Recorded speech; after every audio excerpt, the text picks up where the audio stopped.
মানুষ চাই, সে যেই হোক না কেন তাকে মানুষ হতে হবে, তার মধ্যে মান এবং হুঁশ দুটোই থাকতে হবে। মানব জন্ম হচ্ছে শ্রেষ্ঠ জন্ম, কিন্তু আমরাই সেটাকে নষ্ট করে দিই আমাদের আচরণ দিয়ে, আবার আমরাই সেটাকে শ্রেষ্ঠ করে তুলি আমাদেরই আচরণ দিয়ে। ভালো খারাপ মিলিয়ে তো আমার মধ্যে অনেক ভালো খারাপ গুণ আছে, সেও মানুষ, সে কোনো পরমাত্মা হবে না, তো স্বাভাবিক ভালো খারাপটা মিলিয়ে থাকবো, দুজন দুজনের সবকিছুতে সাপোর্ট করবো। ভালোবেসে আমরা কষ্ট পাই কেন জানেন? ভালোবেসে আমরা কষ্ট পাই কারণ ভালোবাসার প্রতিদানে আমরা ভালোবাসা চাই। আমরা কেন কষ্ট পাই একটু ভেবে দেখুন। আমরা কষ্ট পাই কারণ যাকে আমরা ভালোবাসি সেই মানুষটা আমার জীবনে নেই, সেই মানুষটা আমার সঙ্গে কথা বলছে না, সেই মানুষটা আমার সঙ্গে সময় অতিবাহিত করছে না।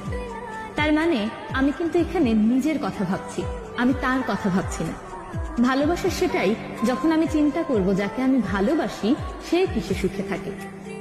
ভালোবাসায় আমরা কষ্ট পাই শুধুমাত্র ভালোবেসে আমরা নিজেদের কথা চিন্তা করি,